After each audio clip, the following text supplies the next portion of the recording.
Hello, I'm Emily Hawthorne, a Middle East and North Africa analyst at RANE.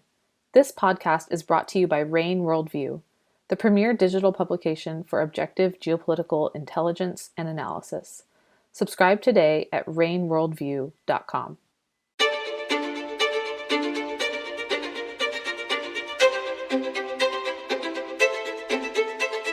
You are listening to RANE's Essential Geopolitics podcast. I'm Emily Donahue. This podcast is being recorded in January 2022, and the world is watching a standoff between the West and Russia over Ukraine, and wondering if Russia will undertake military action against Ukraine. The risks are great, and the danger is real. Here with details of what's at stake is Matthew Orr, RANE's Eurasia analyst. Welcome, Matthew. Hi, Emily. Great to be here. It's great to have you again. Why is Russia threatening a conflict with Ukraine?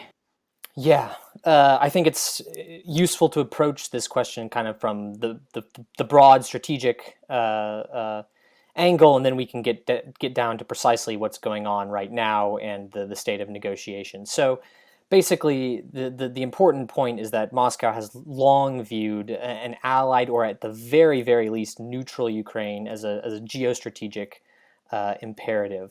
Obviously, Ukraine holds special ideological significance for Moscow as well, and that's reflected in an article that Putin wrote over the summer that basically argued that Ukrainian sovereignty is only possible in close alignment with Moscow, which many people interpreted as this signal that Putin was beginning to lay the groundwork, both domestically and internationally, for going to really extreme steps in an attempt to bring Ukraine back into Russia's geostrategic orbit. As far as why now, right? We've known for years that Russia is very concerned about Ukraine and wants Ukraine as part of its orbit. But the key thing is that Moscow is now beginning to understand that all of the long-term factors essentially work against Moscow and work in favor of the Ukrainians. So Ukraine's most notably Ukraine's defense capabilities, just their conventional defense capabilities, are likely to continue to go stronger in the coming years.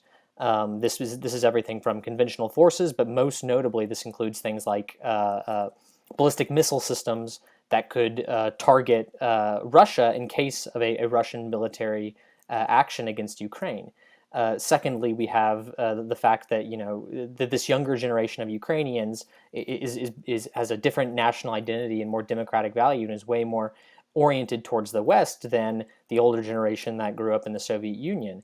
And so this all leads to a dynamic where basically Moscow is concerned that Ukraine is going to basically forever turn away from Russia's orbit, the population, and this is what Putin has referred to as Ukraine turning into an anti-Russia. And so these are the kind of tendencies that are forcing people in the Kremlin to tell Putin that if we are going to do a military action against Ukraine, this would only be harder 1 year, 2 years, 10 years, or even 40 years from now because of these dynamics. On the other hand, Russia has recently completed a significant investment in modernizing its military capabilities. This started after Russia's war against Georgia in 2008, where the Russian military realizes that they needed a significant investment and reorganization to up Russia's military capabilities.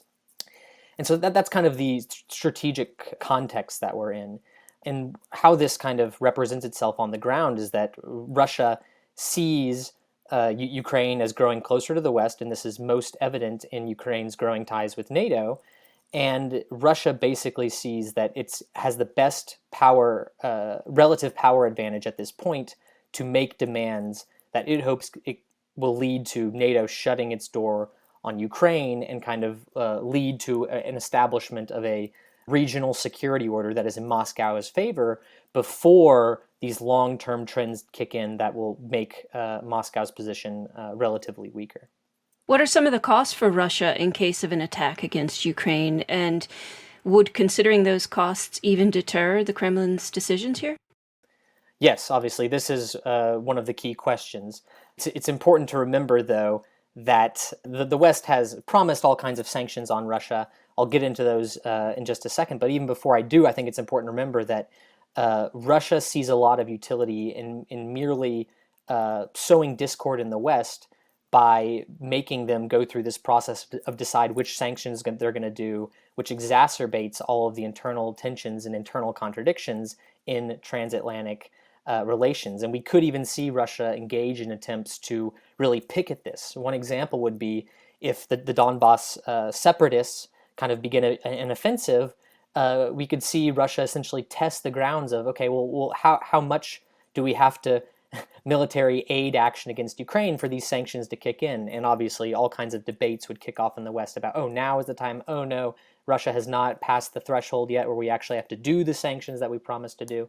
As far as what the West has said they would do, they've thrown out all kinds of ideas.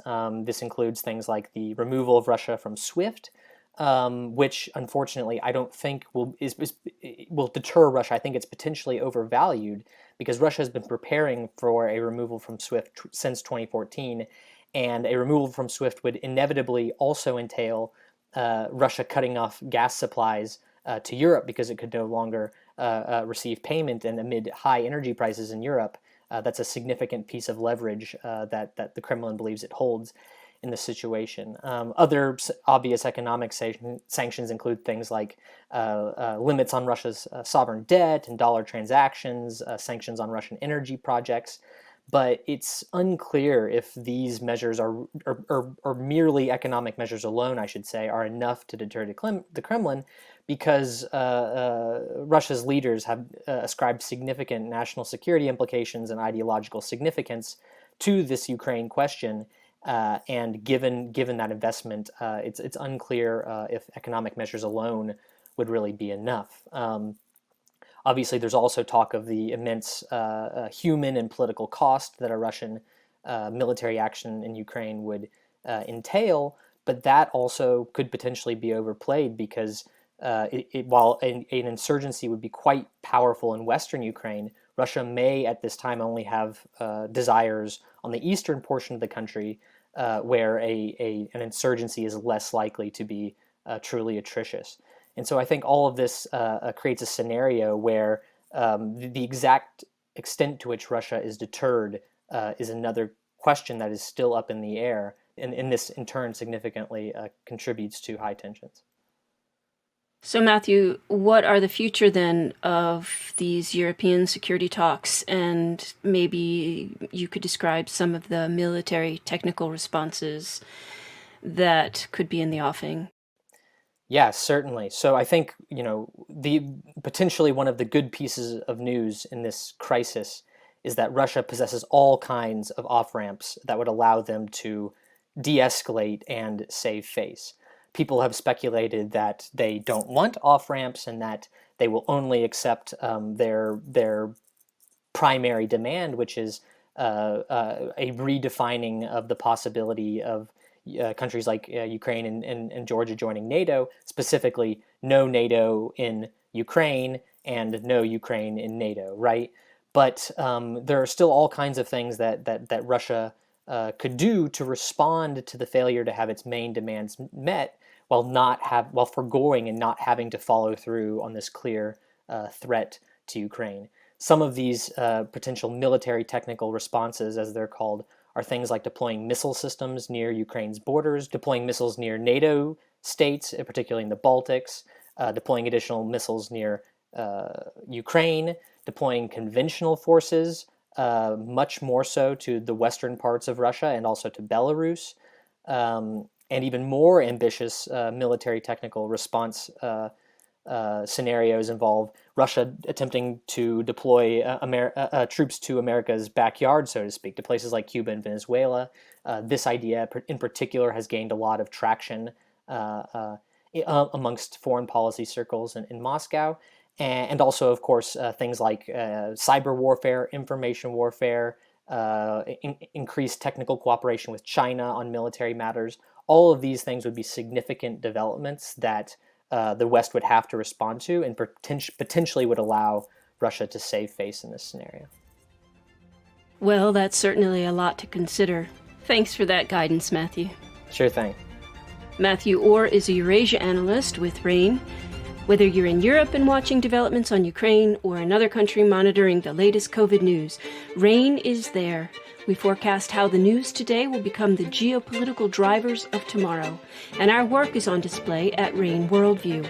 We want you to sign up, so we're offering a special rate. Find out more at stratfor.com. That's stratfor.com. Looking forward to having you. I'm Emily Donahue. Thanks for listening.